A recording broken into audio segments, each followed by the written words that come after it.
Friends, it is good to be together to worship God virtually. Life is certainly full of transition, and as you know, times of transition can hold such possibility and also can hold much uncertainty. Think about the times of transition in your own life, how anything was possible and also how everything could fail. When you started a new school, when you finally moved out of your parents' house, or the second or third times you moved out of your parents' house. I may even have moved out a fourth time as well.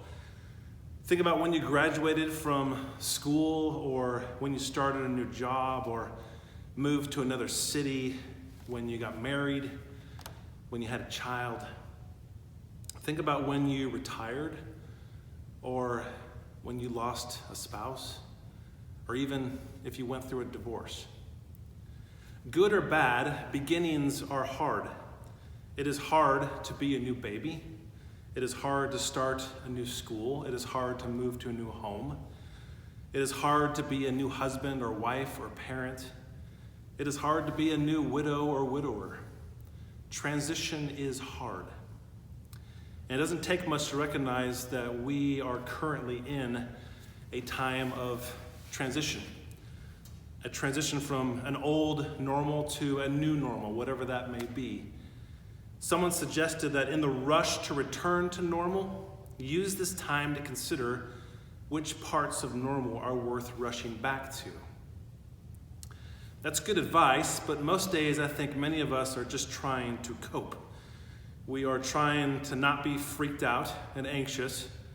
Some of us are trying to be parents and teachers at the same time. 26 million people are suddenly without their jobs. And sometimes we're simply trying to figure out what day it is.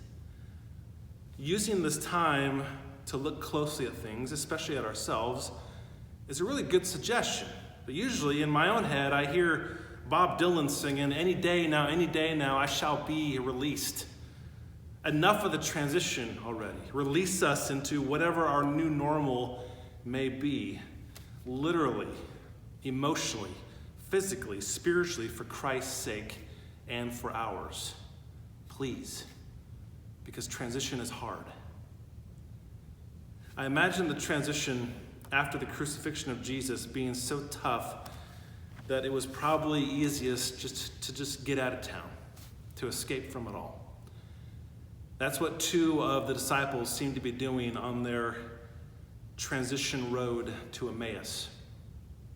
They started walking in the shadow of death.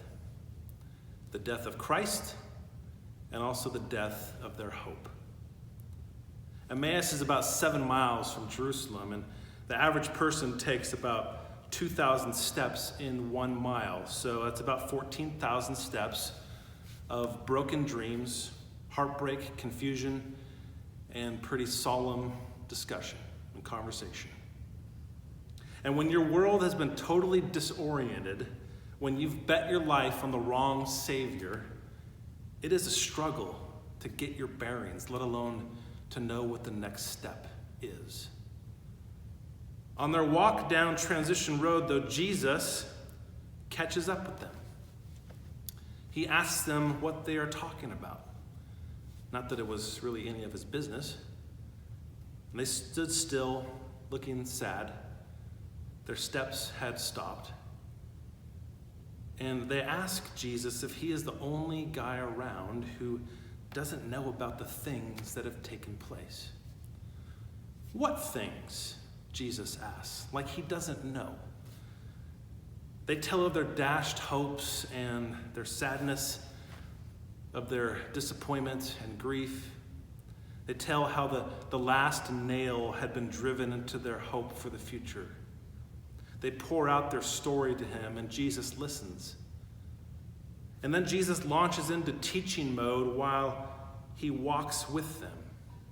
And they all keep taking that next step together down that transition road. There will come a time when you believe everything is finished, says American novelist Louis L'Amour. That will be the beginning. I suspect that these two disciples thought that this was the end of the road, when really it was just the beginning.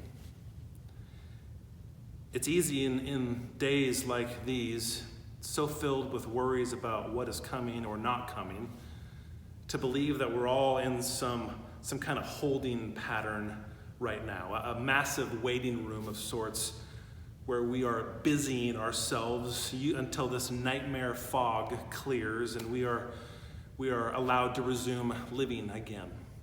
It's tempting to see how everything is on hold until someone gives us the all clear to start walking freely again. Maybe we have been given some time and space to walk in different ways, though. Despite the disorientation of being housebound and so much of our ordinary routines being disrupted and the loss of normalcy, life is still happening. The transition we are in may indeed be an invitation to clarity about what really matters. I know some days it feels like way too much, but we are getting time with our children that we'd never get any other way. We are getting time with our spouses and partners, a chance to have deeper conversations and interactions. Our minds and hearts and bodies are still free to create and plan and dream. We can exercise and eat well and care for ourselves and rest in ways we might neglect when our calendars and agendas fill up again. They say Christians are people who are on the way, and we very much are still on the way. We are not paused in any of the ways that matter. We are still loving and learning and creating and laughing and crying and sharing. And the road to Emmaus is a picture of the way we walk. And we all walk this road together now. It's a picture of the road we walk when life as we know it has undergone a radical disorientation. And it may feel like a road to nowhere, but it turns out to be a transition road filled with companionship, conversation, belief, and hope that is certainly headed somewhere, even if we walk in the shadow of death.